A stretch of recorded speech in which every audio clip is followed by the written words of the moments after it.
जय जिनेन्द्र। आचार्य भगवंत श्री पद्मसागर सुरेश्वर जी महाराज साहेब, गुजरात के गवर्नर आचार्य देवव्रत जी, मुख्यमंत्री श्री भूपेंद्र भाई, राज्य के उप मुख्यमंत्री भाई हर्ष संघवी जी,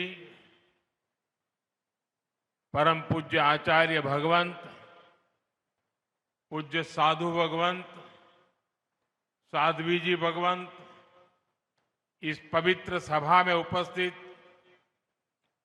समस्त आचार्यगण और मुनि भगवंत, माननीय दानवीर,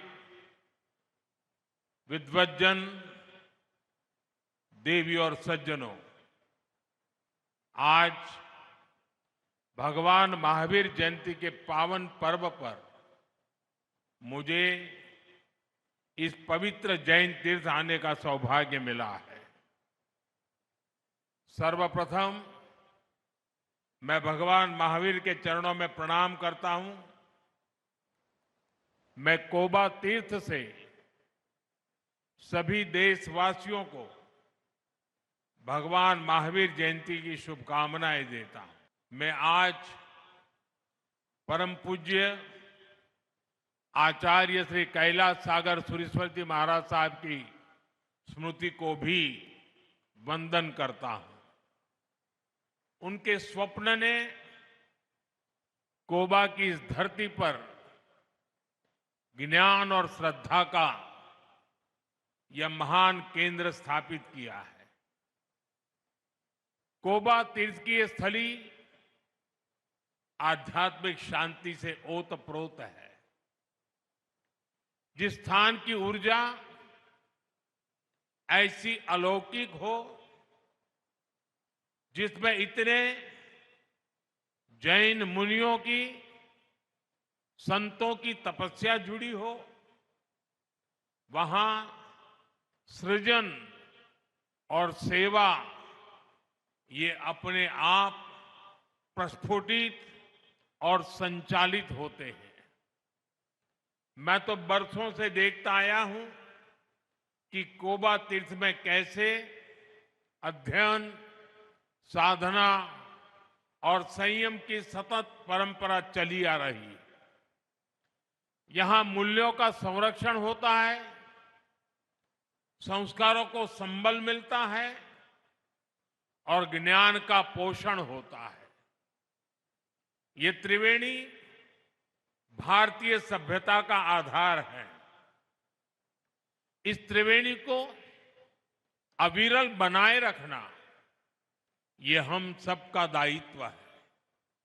साथियों, मुझे खुशी है कि हजारों वर्ष की भारतीय विरासत, जैन धर्म का समयातीत ज्ञान, हमारी धरोहरें और उनसे मिलने वाली प्रेरणाएं उन्हें आने वाली सदियों तक अमर बनाने के लिए, उन्हें नए और आधुनिक रूप में अगली पीढ़ी तक पहुंचाने के लिए हमारे संतों ने इस जैन हेरिटेज म्यूजियम की संकल्पना की। आज वो संकल्पना एक भव्य रूप में साकार हो रही है, क्योंकि जब हम इतिहास में झांकते हैं तो हम देखते हैं कि दुनिया की कई सभ्यताओं में महान विचारकों और दार्शनिकों ने जन्म लिया। मानवता के आदर्श भी अलग अलग परिभाषाओं में घड़े गए, लेकिन जब सवाल सत्ता और शक्ति का आया, कई शासकों ने आदर्शों और मूल्यों को किनारे कर दिया। इससे विचार और व्यवहार में, विचार और व्यवस्था में एक खाई पैदा होती चली गई। लेकिन भारत में सम्राट संप्रति जैसे शासक हुए जिन्होंने सत्ता को सेवा और साधना मानकर काम किया। जहां एक और कुछ शासकों ने हिंसा को हथियार बनाकर शासन किया, वहीं सम्राट संप्रति ने सिंहासन पर बैठकर अहिंसा का विस्तार किया। उन्होंने सत्य, अस्तेय और अपरिग्रह का प्रचार प्रसार किया। इतनी निष्पृहता से, इतने निस्वार्थ भाव से शासन को सेवा का माध्यम मानकर जीवन जीना, ये सीख हमें भारत के अतीत से ही मिलती है। ये सम्राट संप्रति संग्रहालय जैन दर्शन, भारतीय संस्कृति और हमारी प्राचीन धरोहर का एक पवित्र केंद्र बना है। मैं इस अद्वितीय प्रयास के लिए हमारे सभी जैन मुनियों का, संतों का अभिनंदन करता हूं। मैं उनके चरणों में प्रणाम करता हूं। ऐसे हजारों निष्ठावान लोग जिन्होंने इस कार्य में असीम योगदान दिया, मैं उन सभी की भी सराहना करता हूं। भाइयों बहनों, जब हम अनादि ज्ञान को नई पीढ़ी तक पहुंचाने के लिए इनोवेशन करते हैं, नयापन लाते हैं, तो इससे हमारी विरासत भी समृद्ध होती है और आने वाले कल को भी प्रेरणा मिलती है। सम्राट संप्रति संग्रहालय ये भारत के कोटि कोटि लोगों की धरोहर है। ये भारत के गौरवशाली अतीत की धरोहर है। मैं इसके लिए सभी देशवासियों को बहुत बहुत बधाई देता हूं। साथियों, सम्राट संप्रति ये केवल एक ऐतिहासिक राजा का नाम नहीं है। सम्राट संप्रति एक ऐसे सेतु है जो भारत के दर्शन और व्यवहार को जोड़ते हैं। ये सीख हमें भारत के अतीत से ही मिलती है। इसी अतीत को हम इस म्यूजियम में सहेज रहे हैं।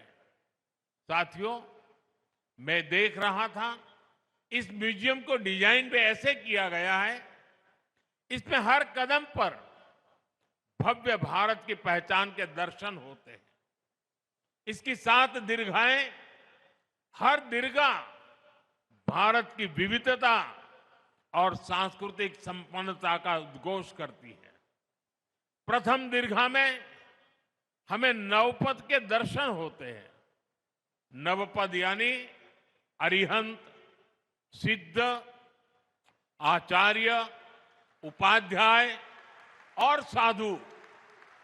सम्यक दर्शन, सम्यक ज्ञान, सम्यक चरित्र और सम्यक तप, अर्थात हम उनसे सीखें जिन्होंने स्वयं तप करके जीवन को जीना है, और जो ज्ञान हम प्राप्त करें वो सम्यक हो, हमारा चरित्र सम्यक हो, क्योंकि ज्ञान जब सम्यक होता है तो वो समता और सेवा का आधार बनता है। साथियों, तीसरी दीर्घा में हमारे तीर्थंकरों के जीवन को, उनके उपदेशों और प्रसंगों को कलात्मक तरीकों से भी जीवंत किया गया है।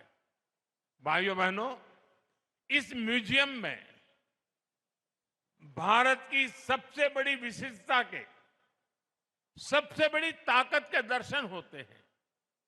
जैसा कि मैंने पहले भी जिक्र किया, हमारी ये ताकत है भारत की विविधता, भारत की विविधता और विविधता में एकता। दुनिया ने हमेशा मत, मजहब और आस्था के नाम पर टकराव देखा है, लेकिन इस म्यूजियम में भारत के दूसरे सभी धर्मों के भी गौरवशाली दर्शन होते हैं। वैदिक और बौद्ध परंपरा, वेद, पुराण, आयुर्वेद, योग, दर्शन, विभिन्न परंपराओं के सभी रंग एक साथ इंद्रधनुष की तरह उपस्थित हो, ये भारत में ही हो सकता है। साथियों, आज दुनिया में जिस तरह के हालात हैं, जिस तरह विश्व अस्थिरता और अशांति की आग में झुलस रहा है, इस म्यूजियम की विरासत, इसका संदेश केवल भारत ही नहीं बल्कि पूरी मानवता के लिए बहुत अहम है। हमारा प्रयास होना चाहिए दुनिया के देशों से यहां आने वाले जिज्ञासु, स्टूडेंट्स और रिसर्चर्स की संख्या और बढ़े। जो लोग यहां आए वो भारत की जैन धर्म की शिक्षाओं को विश्व के कोने कोने में पहुंचाए। साथियों, भारत में ज्ञान हमेशा से एक मुक्त प्रवाह रहा है। हर युग में तीर्थंकरों और ऋषियों मनीषियों का अवतार हुआ, ज्ञान का संकलन बढ़ता चला गया। समय के साथ बहुत कुछ नया जुड़ता गया। आप कल्पना करिए, एक समय हमारे तक्षशिला, नालंदा जैसे विश्वविद्यालय लाखों ग्रंथों और पांडुलिपियों से भरे होते थे।